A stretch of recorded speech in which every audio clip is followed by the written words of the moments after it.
Hey everybody, it's Carnival Dogs here. I'm Tristan. We got Justin and Jacob here with us. We're getting ready to launch our investment crowdfunding campaign through Wefunder. We just wanted to talk a little bit about our process with our brews and how we mash together the brew style and recipe, and then the naming of that brew, and then the artwork that defines the image of the brew. So we'll start with Jacob here. Just kind of tell us about your process and how you come up with the recipes, how you write them, what matters to you most as far as popularity or styles, historical, regional. Give a little breakdown of that. So originally when I first started these recipes, it was basically whatever I wanted to drink at home, whatever inspiration I got. And in the beginning it was wine, and then it shifted over to mead and cider. And as we started building our beer profile for our lineup, I started seeing the gaps, what gaps we had that I could fill in. So if I was leaning too heavy on lager or too heavy on IPA, I would see what I could put it in that. So usually it goes when I'm working out or going for a bike ride, I'll get some kind of inspiration for a beer. I'll get the grist in my head and the grain bill, and then I'll start making notes of the grain bill, and I'll start thinking about what kind of hops I want to complement the grains, what the style of beer is. Once I get the style down in the grains, and I choose my grains and my hops, then I focus on IBU and then water chemistry. Once I get everything together and it's all put together with water chem, grain bill, hops, style, my attenuation rates, the yeast I'm using, my gravity, and I get all that built. Then I come to Tristan and we say, okay, what is a good name that would suit this beer? Is it a lighter beer? Is it a darker beer? All of our names are pop culture, musical inspirations.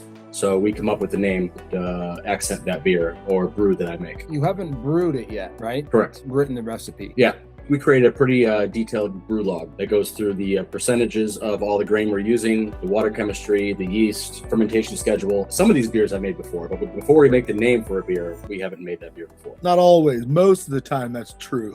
One beer in particular, which is our chocolate porter, we had some placeholder names that we liked but weren't in love with. We had a porter, we called it one thing, but it was just a placeholder name, and eventually we came up with SS Wonkatania, which was the perfect name for that brew. Originally, it was a peanut butter porter, and I hated it. And Yeah, we had a certain name that we wanted to use with the peanut butter, and I didn't like the beer, so actually I swapped the peanut butter out with cocoa nibs and I roasted them. I used different chocolate malts to create a nice chocolate porter, and that's when SS Wonkatania came in mind. Jake and I have a shared notepad on our phones. We add different brew names or ideas to. We've been doing this now for 6-7 years. We have a pretty giant list of names, things that just pop into my head when I'm watching a nostalgic movie or listening to a song. Some of the names will probably never be used. They're cool names, but will they actually work with a certain beer? They might not, but they're there. Sometimes a name will come to me and I'm like, that's the perfect name. Like, that's the name we want to use. Other times I have like 3 or 4 options here that I kind of like. So then I'll give Jake and Justin those options. Like, what name do you guys like best out of this group? So that's happened a few times. But once the recipe's done and we have a name that we know we like. So we have to taste the beer as well before we have the name. We'll think of beers to be a certain way. Very true. We have a name and then we'll taste it and like, you know what? This name doesn't fit. Let's go through and pick a better name that suits this beer better. Good, it's lighter or heavier than we thought it was going to be. So one thing we have to do is we do have to check the trademark database and make sure, we're not violating any trademark rights there. Some of them are kind of iffy. We always have like a backup. So if one beer we do get flagged in the future and we have to change the name, we don't want to have to change the artwork as well. So we'll have a backup that still fits the source material, whether it be a song or a movie. We can keep Justin's artwork the same and just alter the name to not violate trademark. Once the beer's created, we know it's a great beer. We really love the name. Then it's Justin's turn. Let's give one more example, if you would. So when I really started coming into all of this with you guys, you were working on an IPA. You didn't know what you wanted it to be called based on the ingredients, more so Fox Force 5. How did that become what you're going to name? Fox Force 5 was originally our West Coast, right? And Ziggy Stardust was our East Coast. I'll let Jacob explain why we swapped those names out, flip-flopped them. Yeah. So Fox Force 5 originally was the West Coast. I always try to incorporate something in the label with the ingredients in the beer. And this specific beer has 5 different kind of hops in it. It's very juicy and colorful. The label just represents that. So Fox Force 5 was the fictional show in Pulp Fiction that Uma Thurman's character was playing. And it's kind of a broad representation of Kill Bill, the movie itself. So it's 5 different girls, and in the label we have 5 different hops, and each hop has a different fruit character associated with that girl. So on the label you have 5 women with 5 different fruit characters based on the hop that I chose. We're really big Tarantino fans. He's our favorite director. He has his real universe and he has his fictional universe. Pulp Fiction is set in his real universe, where Kill Bill is set in his fictional universe. The characters from Pulp Fiction, if they were to go to the movies and to watch a movie, they're going to watch Kill Bill. One universe is watching another movie in their universe, which I always think is just fantastic. Yeah, it's pretty smart. Cool. After Jacob writes the ingredients, Tristan and Jay will go over that, and they give me these rough ideas, and I think about visually when they're talking to me, what should that look like? What should the feel be? So before I even design something, I think I need to build a brew profile. So I took all of Jacob's stuff and I built these profiles on sheets for me that are easy for me to understand, because I don't understand the scientific jargon that Jacob and Tristan use. I'm like, I don't know what this means. Let's go first break this down and figure out what that means so I can understand when I'm looking at it. So after I go through that, how does my brain interpret this? I was not a beer drinker myself. I was a wine guy. I understand the whole passion and profile of certain beverages. I need to go find a beer that is similar to what Jacob is going to make, and the way Tristan has helped break this down to get my head into it. I don't know yet. If they have a name, I know if it's going to be a movie or a TV show or a video game, but I don't know how does it need to make me feel and the audience feel what the game or movie or song makes you feel? Or are we going to go into another direction? So as an example, all of our labels, I want one color to really stand out and one main focus. Box Force 5 threw me through a loop because we had 5 things to focus on. I was not happy about that. That was the hardest thing to design. Californication, how about that? Let's do Californication. Tristan got me hooked to Red Hot Chili Peppers. Californication is our West Coast IPA, one of our West Coast IPAs. In 1989, I first heard Red Hot Chili Peppers and I enjoyed the sound. Tristan in high school got me really hooked to their new sound that they started making, Californication, and that whole album, the artwork and the music videos. I love music videos. So I didn't want to go directly into that. So we discussed, the 3 of us, what are we basing our designs on? Is it going to be a music video, Red Hot Chili Peppers as a whole?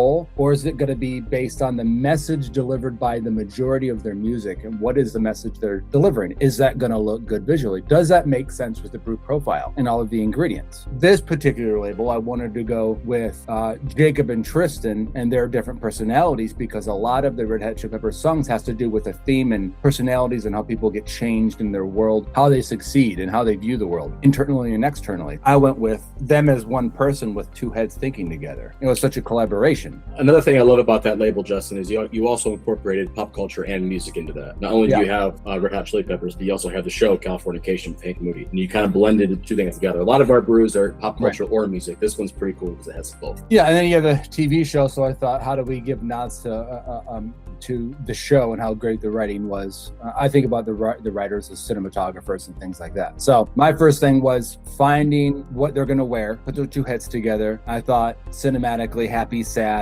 emotions and drama and acting and performing and believing you're actually one person and for not really knowing who you are. Once I do that, I'll sketch how big I want that to be, what that's going to look like on a can when you look at it on a shelf. And from the very center, I then expand outward and then back. I started adding, what do we need? What am I going to represent different feelings and different personalities out in California? Stores can represent that. Iconic themes. Is there going to be destruction? Is it going to be polished? What's the sky going to look like? Sky is huge in designing based on the brew profile as well. What is the color of the sky going to be? What color are the rays of light going to be? What direction are they coming in? Center, left, or right? That matters based on how you feel. So once I get that sketched out, I never show those because I'm a horrible fine artist. Then I put it into Photoshop and I just start placing. I'll think, all right, I have a person. I'm going to get a sample of a texture of I want them to wear a robe. I'll design a texture and I'll have a huge folder full of textures, silhouettes, different building ideas. And then once I have about 90 things in the folder, I'll start lighting everything over and over with different colored lights. And once I have a color that I like lit on a certain material, I'll then choose the sky based on something that needs to match the beer profile. I'll send Tristan and Jacob teasers while they're working to get them in the anticipation up, and then 3 days later we have art. Going back to what I start with when I make a new beer. Is a lot of the times it's the history of the beer. I'll go down a deep rabbit hole before I even write anything and learn the history and the style of a beer with hours of podcasting and YouTube videos and books before I write. This particular beer, I've done it a couple times now, and I love doing this. And I love making a beer for a very specific individual. And I made Californication for Justin. We sat down one time and I asked him I know he likes IPA, but I didn't know if he was leaning more towards hazy or West Coast or right there in the middle. And I asked him a bunch of questions and picked his brain on what he likes about an IPA. And I made a bunch of notes and I created the grain bill and the hop profile for what he told me. So it's a nice blend of juicy hops, but a nice blank canvas clear beer that has hop forward, and I made that for him, which is pretty cool. I've done that with Tristan as well. I wanted to touch on the collaborative process. I mean, the whole thing is collaborative. The beer recipe is mostly Jacob, unless he makes a beer specifically for one of us, like Californication was made for Justin. Brown Ale Hillbilly Cat was made specifically for my taste profiles. With the naming and the artwork, it's very much more collaborative. So obviously the artwork is probably 95% Justin, but when he sends us these teaser updates, he's also asking us what else we want in the art. What representation from the source material needs to be added into the artwork, what's missing. So that's very fun as well, just to be able to be part of the artwork, even though we're not the artists here, but we get to help build it as well. When I'm designing for Californication, I was listening to Red Hot Chili Peppers, but before that, I did a deep dive into Red Hot Chili Peppers, did research on every member of the band, who they were individually that made up the band and how they thought, what were their childhoods like, what were their struggles, and then I watched a few episodes of Californication. Then I went on to YouTube and did a breakdown of all the characters, who played the characters. Watch interviews of people in the show from every season to hear them talk about their characters before I begin designing. So there's a couple days before I even can start designing, or I have to pause because I'm not fully understanding what fans would want to see. So I have to become knowledgeable on that level. And they'll give their suggestions on what they think I should add based on any elements that we've talked about. I can choose to deny them if it doesn't make sense visually, even though it would make sense to be there. If my brain goes haywire and is like, no, that doesn't look right, and then I can't put it in. What has been your easiest label to design in terms of maybe you already knew all the source material, or as soon as we told you the name, you instantly saw what you wanted to do? Ecstasy of Gold. So Ecstasy of Gold, for all those that don't know, Ecstasy of Gold is a song made very popular by The Good, the Bad, and the Ugly. It's one of the last scenes in the movie, maybe the last scene, where you have the guys running through the cemetery looking for the gold. And the song is, I believe his name is Ennio Morricone.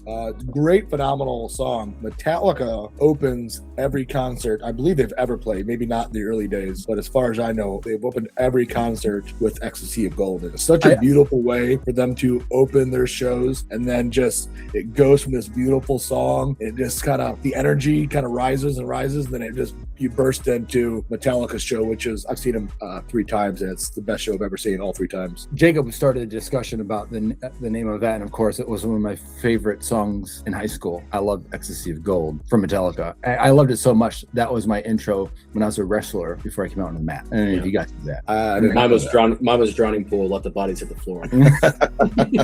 And I remember Ecstasy of Gold, and I thought, boy, I better be good this match, because if I don't perform like that song, then I'm going to look like a fool. We already have a braggot. We have a honey ale. It's also called a braggot. It was one of our very first beers I've ever made. And I used a lot of the malts and the yeast to complement the orange blossom honey in that beer. It's very malt forward. Now, I kind of wanted to go the opposite route, like a black and white version of that beer to complement it. So I went lager, and I went very, very pale base. I went heavy on the honey, and it's a nice golden color. It took me like months to write that recipe, because every time I would go for a bike ride or a walk, or I was working out, I'd have a new piece of the puzzle pop in my head, and I would jot it down. So everything from the hops to the grain bill to the yeast to the honey all meshed together. And then once I got it down and I wrote the recipe out, and I figured out my grain bill, my liquor to grist ratio, my attenuation, put it into my recipe builder, and I got it together. Me and Tristan were working together on multiple shifts. What the hell are we going to call this beer? And he's like, Ecstasy of Gold. I'm like, yes, it's perfect. So if I can pause you, when Jacob first told me he wanted to make a honey pilsner before he wrote the recipe, my brain started working on what we're going to call it.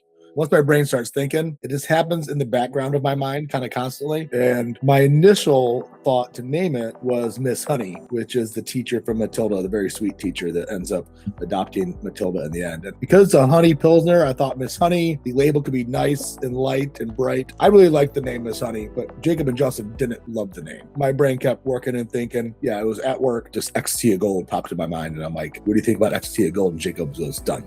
That's the name. As soon as Jacob said Ecstasy of Gold to me, I thought in my head, you have a Metallica stage, which is very iconic. They always have some cinematic, cool visual statue, and amazing lighting and pyrotechnics. The crowd doesn't matter visually in a Metallica concert. They could just perform on a stage in the desert and it would be iconic.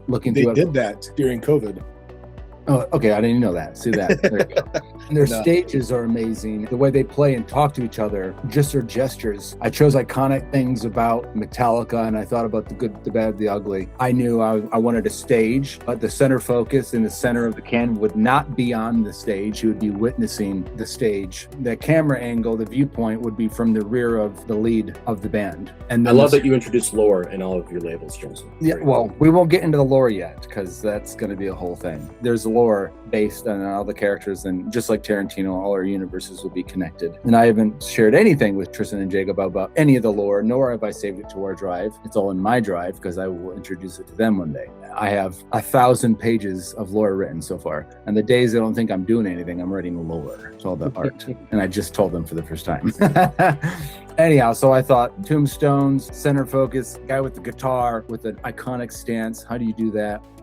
Pyrotechnics, fire explosion, Ecstasy of Gold. I normally would go with a gold hue, something sunsetty. I didn't do that. Night sky. What do I do with the dark sky? Tristan suggests, why don't you choose a particular sky based on a period of time, a specific date and time? And I won't say what that is here. I base the stars from something specific due to Tristan's edition. So that's how we do it. That's how long it really does take to create. Every label and every beer has come through that exact way. We're about at our time limit, I think, for this podcast. To wrap it up before we're done, I would like to ask each one of you, we'll go, Jacob, go first, including the brew itself, the name of the brew, and the artwork. Jacob, what is your favorite beer, including all three of those things? White Rabbit is currently the label that is behind me right now. That's my favorite. I'll start with the inspiration first on the label and where it comes from. The Matrix and Alice in Wonderland is a magnificent pairing of humanity and AI, the unknown. And The Matrix is my favorite movie of all time. And I am a big fan of IPA and hops, but I'm also a very big fan of lager and pale beer. It is a New Zealand Pilsner, and that is a perfect blend of both styles. It is a easy, clean drinking lager, but it has a nice hop character to it that is